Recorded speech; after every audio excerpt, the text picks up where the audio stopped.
So we are in Pompeii. We are in,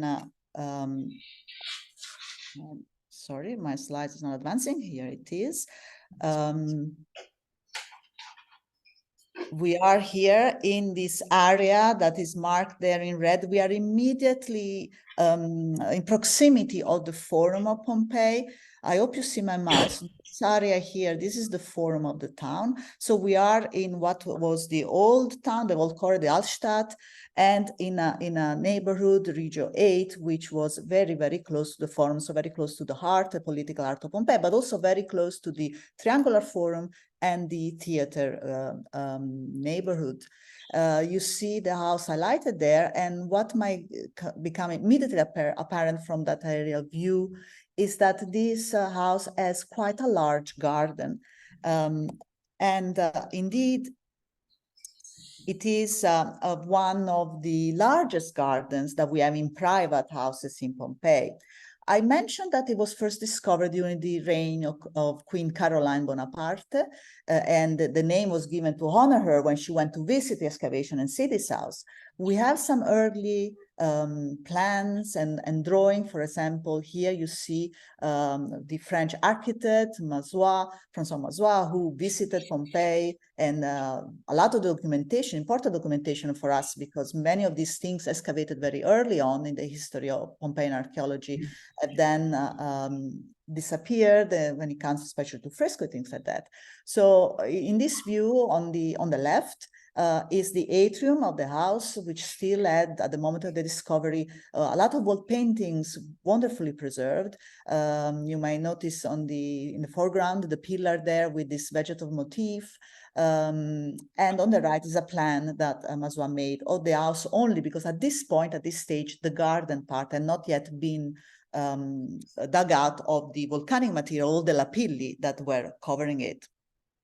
The house became quite famous. It's mentioned in a few of the guides for the Grand Tour as a stop where people will go and see it. And unfortunately, this element has been a little bit of a undoing of the frescoes, because the wall paintings. Because in order to make the color very vivid for the visitors who were coming from all over Europe, they would, throw water to make the color vivid. But of course, all these changes in temperature, throwing water on the fresco, the heat, drying, etc., very soon this fresco disintegrated and disappeared. I'll show you here for an example or a detail recorded for us in a painting, a watercolor by Morelli, but we do no longer have this wall painting. It does not survive. So the only documentation we have are these early colors, watercolors or prints. A characteristic of this house is that you enter. It is a usual house in the sense that you will enter through the facades. There is the atrium area with an impluvium, but then on one side of the impluvium area, where you have that yellow arrow there on the plan, it's open completely, looking onto the garden, this very large garden area. Nowadays in Pompeii, planted with, of course, modern plants. So it has also a long history, this garden, of use in modern time, after the discovery, then being replanted and used in various manners. And these modern plants are a good or bad for us archaeologically at the same time. Good in the sense that we are maybe one of the few archaeological projects in Pompeii that have the luxury to excavate most of the day in the shade. Bad because the roots of the modern plants create a lot of disturbance in the archaeological strata, and that's problematic from many respects. So we wanted to start a project looking at this house. Now, the house per se excavated very early on. We don't have much documentation at the time because, in the early 1800s, when the house was first excavated, the only things that were noted down was things that were considered exceptional. So the discovery of a statue of Diana, the discovery of many metal implements and things like that. But since the garden was only removed, the lapilli were just removed in the 1830s, and then not much else digging had occurred there at that time, we had hoped to be able not only to understand the garden space, how it was planted, if we went to decoration, but also perhaps recover some of material culture elements relating to the domestic context that could tell us a little bit about the inhabitants of the house, about the rituals, about all the events and that were, activities that could occur in this space. We're also intrigued by this space because, as I said, it's a very large garden. It's one of the largest private gardens in Pompeii. You see the shaded in green, those are the areas in the neighborhood of other gardens, and ours is considerably larger. Another reason to focus on this garden, besides trying to see whether with modern techniques we could recover any of the legacy data that of a place that had been excavated so early on in the history of Pompeian archaeology, is the fact that it is a peculiar garden space. Now, if you have visited Pompeii or Herculaneum or the other Roman sites, a characteristic very often, have you seen domestic architecture when it comes to garden areas, to have the peristyle garden. So a garden surrounded by a colonnade. In this case, it is not a peristyle garden, but it has two shrines. One, it's a corner shrine, an edicular shrine. Another is a freestanding shrine with a few steps leading on to it. And that's where, in the early excavation, they discover a statue of Diana, and also they talk about having found an altar. So this, a bit of a strange space, large garden, but not peristyle, two shrines, was also one of the reasons why we wanted to see and understand this space a little bit better. Bearing in mind that in Roman culture, the garden area is as important as the house per se, as the rooms that were nicely decorated with wall paintings, with mosaics, because also the garden, the layout, the type of plants in the garden, the type of statuaries, were a way of telling a lot about the owner, and were a way to signify not only social status, but in some cases also there could be a very programmatic choice behind the setup of the garden to also transmit other types of meanings about, for example, the culture of the owner, allusions to philosophy, Epicurean philosophy, allusion to the Platonic Academy, where they had plane trees. So the choice of plants is also very important. The garden are a place, starting for sure from the late Republic on, are a place for self-representation as much as the actual building and rooms of the house are. So a place for elite competitive display, but also looking a little bit down the social hierarchy. Also, we can see the imitation of specific trends on the part of the middle class. Let's call it the middle classes, the more middling type of individuals that were picking up trends that the aristocracy or the really affluent, wealthy individuals were doing. And the fact that the plants themselves could, in a way, be a symbol of the public persona of the owner of the house or the owner of a villa is nicely encapsulated in a famous episode that concerns Cicero. Cicero, when he was exiled after his consulship for having condemned to death, this is after the conspiracy of Catiline, some Roman citizens. So there was a period where he was exiled from Rome, and therefore his properties were seized, and his house in Rome was razed to the ground. This villa, in his Tusculan villa, he tells us, and of course this is Cicero voice, there could be a degree of exaggeration, but we are told that even the plants in his garden were taken away, uprooted and taken away. Not only the furniture and any works of art or things that he might have had. And this is because those trees or the plants, whatever Cicero put in the garden, in a way were a symbol of Cicero himself. So by destroying his garden, they were attacking his public image as well. So there is a lot ideologically in terms of garden spaces in Roman culture.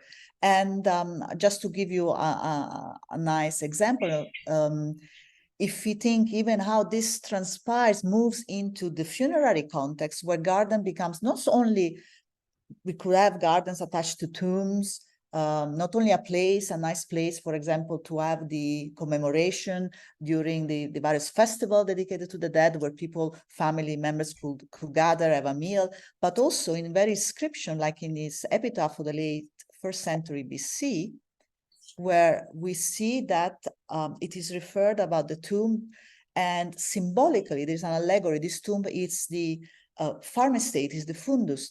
This tomb is the monument that will create, the memory in the future, monument of these people. So is this connection with the land, with the plant, with the entire context, like in this case, in the use of fundus, in the word fundus.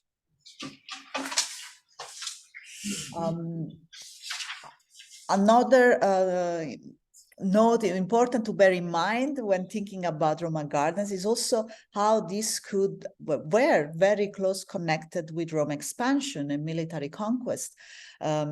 We have generals campaigning in new provinces, provinces to be, new territories. They might encounter new plants, different plants, and we hear of people that, famous generals that would then bring back these plants planted on their estates, introduce them in Italy, basically. And classical example is Licinius Lucullus, after his war against Mithridates, king of Pontus, that introduces then the cherry tree into Italy. The triumph of Pompey the Great was a magnificent triumph in Rome. From all the historians that describe this, was really a grand affair. And among the various things and the booty and amazing things that were displayed during the various days that the triumphal procession and the triumphal celebration lasted, we're also told that trees themselves were displayed. Now, these were special trees, were the balsam and the ebony tree. The balsam in particular was a very important economically as a plant, because the resins of the balsam, which was used in perfume making, in medicine, in a lot of application, was very costly and was typically cultivated in Judea. So there is a strong attachment between the plant and the territory, so that the plant can become a symbol of the new land. But in a way, at least in the way Pliny the Elder describes this, the plants are humanized. I mean, he talks of them as if they are the captives. They're like the other prisoners of war, these trees that are displayed in this triumphal procession. And exotic plants, new plants, or simply plants, for example, new variety of fruit that somebody might have developed in their villa estates, could be part of the garden, even urban gardens, because the garden was also a place where to show to friends, to show to visitors this sort of, a sort of botanical spectacle that encapsulates the idea of agricultural fertility, which was very, very important in Roman culture. And of course, bringing plants from different territory, introducing somewhere else, using plants as a symbol of imperialism is not something that the Romans did for the first time. I'll give you only a very quick example here from Egypt and pharaonic Egypt, where from the temple of Hatshepsut, the relief here, what is depicting with those trees, see they're being carried, they have the root ball in a basket. These are trees that come from faraway land and are being transported and planted in the context of this temple, again, as a symbol of the reach of the pharaoh and what was the extent of the kingdom. So what were our research question when we started this?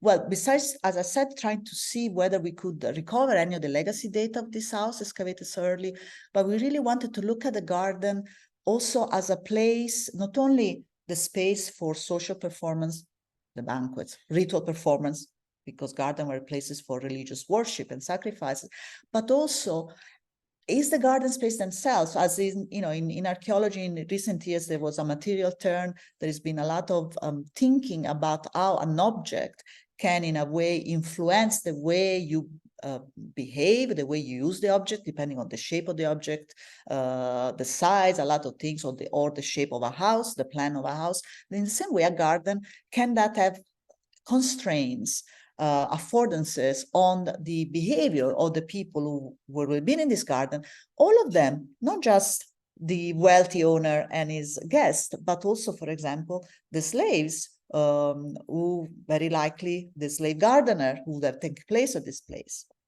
at the particular plans. And then, of course, how this house was inserted more broadly within the neighborhood, Pompeii itself, and Roman Campania. We started with geophysics, of course, and targeted excavation on the basis of geophysical results. We were very well aware, as I mentioned already, that this garden had also a long history in terms of planting in modern times after its discovery. And so the ability then to distinguish the traces of what was actually modern planting versus the ancient one. We have a very nice indicator in terms of ancient planting that you will find the remains of the Lapiliod eruption of 79. But here I'm showing this photo from the Wilhelmina Janczenski archive.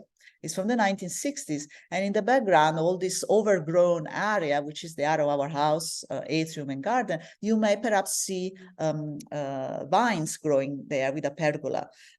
So it was also cultivated, and this, was also something that we have seen in our investigation. Indeed, one of the first things we start discovering when we just remove the humic layer, whereas this borders made with tiles put on edge, really borders creating a series of what appear to be flower beds. And at first, because most of the tiles we were identifying were Roman tiles, so we're thinking, are we seeing the Roman garden here? Are we seeing this very, a bit strange, but are we seeing something that was done in ancient time? Until we then, luckily, found actually on a tile a stamp, and this is a modern tile, not an ancient one, and the stamp allows to date to a specific workshop in Naples that was functioning between the late 19th century and the very early 20th century. So this is a modern, and is actually, we're able to determine that was in early 20th century, a replanting of the garden in trying to recreate the idea of the Roman garden. What was the surprise, though, that we found, and I will tell you later on about actually the Roman garden of 79 or AD 79, but before that, I want to go deeper down, because in an area where the ancient garden surface had been completely disturbed by modern activity, so there was absolutely no chance of seeing any remnants of the first century AD garden, whether there were root cavities or anything like that, we were able to go deeper. And that's where we realized that actually our garden area had not always been a garden. In an earlier phase, was occupied by a house. And here you see on the left, a threshold is a basalt threshold in between what were part of two rooms. We have remains of floors, is opposite floor with decoration of polychrome limestone tesserae, small tesserae. And on the right, a corridor, again, this type of flooring, Republican in style, with then a wellhead. And we were able to identify also remnants of engaged columns. One that then had been, this is the image on the right, completely cut in later period, but the base and the stylobate survived, so we were able to see this in the excavation.